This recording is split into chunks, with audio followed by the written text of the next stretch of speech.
అందరికీ నమస్కారం. నేను మీ డాక్టర్ సందీప్ పంచకర్ల, భీమిలి నియోజకవర్గ ఇన్ఛార్జ్ జనసేన పార్టీ.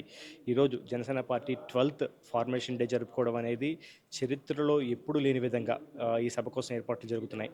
ఇది కేవలం ఒక రాజకీయ పార్టీగా ప్రయాణం మాత్రమే కాదు, ఎన్నో భావోద్వేగాలతో, ఎంతోమంది యువతీ యువకుల వాళ్ళ పోరాటాలతో, పవన్ కళ్యాణ్ గారి నాయకత్వంలో వచ్చిన ఒక ఉద్యమ రూపంలో దాల్చిన పార్టీయే జనసేన పార్టీ.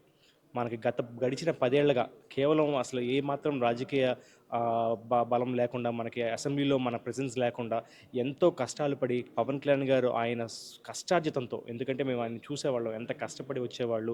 ఆయన పీక్ కెరియర్‌లో, సినిమా కెరియర్ పీక్‌లో ఉన్నప్పుడు, మంచి ఏజ్‌లో ఉన్నప్పుడు, ఇంకా వయసు ఉండగా అవన్నీ వదులుకొని రాష్ట్రం కోసం ఏదైనా మంచి చేయాలనే ఉద్దేశంతో మాలాంటి యువకుల్ని ఏదైనా ఆయన గనక తలుచుకుంటే ఎంతోమంది రాజకీయ అనుభవం ఉన్న నాయకులు ఆ రోజే వచ్చేసేవాళ్ళు. కానీ ఇది కేవలం యువతతోనే నడపాలి, యువకుల కోసం నడపాలి, యువత ద్వారా మార్పు రావాలని చెప్పని మాలాంటి ఎంతోమంది యువకులకి 2019లో ఎమ్మెల్యే అభ్యర్థిగా పోటీ చేసే అవకాశం కల్పించి, అనంతరం రాజకీయ చైతన్యం మాలో తీసుకొచ్చి, ఈరోజు 10 సంవత్సరాల పోరాటం, 10 సంవత్సరాల యుద్ధం, 10 సంవత్సరాల అవమానాలు, 10 సంవత్సరాల అనేక కష్టాలు ఎదురు చూసినాక ఈరోజు మా జనసేన పార్టీ అధ్యక్షుడు శ్రీ పవన్ కళ్యాణ్ గారు ఆయన చూపించిన ధైర్యం, ఆయన చూపించిన సాహసాలు, మరియు ఆయన చూపించిన ఆ రాజకీయ చతురత మధ్య జనసేన పార్టీ దేశవ్యాప్తంగా ఎప్పుడు లేనట్టు 100కి 100% స్ట్రైక్ రేట్‌తో, అంటే పోటీ చేసిన 21 ఎమ్మెల్యే స్థానాలు గెలుచుకుని, అదేవిధంగా 2 ఎంపీ స్థానాలు గెలుచుకుని 100% స్ట్రైక్ రేట్‌తో ఈరోజు ఇప్పటివరకు చేసిన యుద్ధాలు, పోరాటాలు అయన్నీ కూడా తలుచుకుంటూ, వాటిని ఆ యుద్ధంలో పాల్గొన్న జన సైనికులు, వీర మహిళల్ని గౌరవించుకుంటూ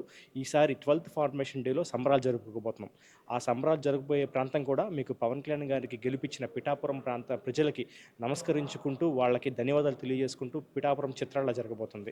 కాబట్టి ఈ కార్యక్రమం జరిగే ఈవెంట్స్ అన్నీ కూడా మీకు, అంటే దేశ నలుమూలల నుంచి కూడా ఏదైతే ప్రాచీన కళలు ఉన్నాయో, మన భారతదేశ సాంప్రదాయ కళలు ఉన్నాయో, వాటన్నిటిని కూడా మనకి కల్చరల్ ఈవెంట్స్ కింద ప్రదర్శిస్తూ, అదేవిధంగా మహనీయుల్ని, ఈ మన దేశం కోసం త్యాగం చేసిన మహనీయుల్ని గుర్తుంచుకుంటూ ఈ సభ ప్రారంభించబోతున్నారు పవన్ కళ్యాణ్ గారు.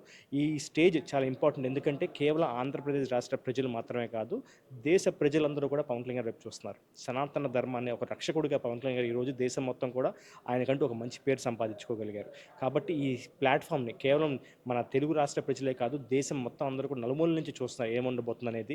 ఎవరిని డిసప్పాయింట్ చేయకుండా మన జనసేన పార్టీ భవిష్యత్తు కార్యాచరణ కూడా ప్రకటించే విధంగా ఈ సమావేశం ఉండబోతుంది. కాబట్టి వచ్చే ప్రతి ఒక్కళ్ళు కూడా నేను మనస్ఫూర్తిగా పిఠాపురం చిత్రానికి నేను స్వాగతిస్తున్నాను. అదేవిధంగా తిరిగి వెళ్ళేటప్పుడు ముఖ్యంగా మీరందరూ కూడా చాలా సేఫ్‌గా ఇళ్ళకి వెళ్ళాలని చెప్పి మనస్ఫూర్తిగా కోరుకుంటూ, మరీ ముఖ్యంగా ఇది మాకు ఇంకా ఇంపార్టెంట్, ఎందుకంటే మా ప్రధాన కార్యదర్శి, జనసేన పార్టీ ప్రధాన కార్యదర్శి శ్రీ కొణిదెల నాగబాబు గారు ఈరోజు, అంటే మనకి 13వ తారీఖు స్క్రూటినీ అన్నీ ఫినిష్ చేసుకుని ఎమ్మెల్సీగా ఏకగ్రీవంగా మనకు ఎన్నుకోబడ్డారు. కాబట్టి రేపు ఆయన ఎమ్మెల్సీ రూపంలో మొదటిసారి మన జనసేన పార్టీ అరువు సభలో కూడా కూర్చోబోతున్నారు. కాబట్టి మా జన సైనికులందరి తరపున కూడా ఎమ్మెల్సీగా ఎన్నికవ్వబడిన శ్రీ నాగబాబు గారికి శుభాకాంక్షలు తెలియజేసుకుంటూ, వారికి అవకాశం కల్పించిన మా అధ్యక్షుడు శ్రీ పవన్ కళ్యాణ్ గారికి మనస్ఫూర్తిగా ధన్యవాదాలు తెలియజేసుకుంటున్నాం. జై జనసేన, జై Hind. Subscribe to N Media News. ఇది మన ఛానల్.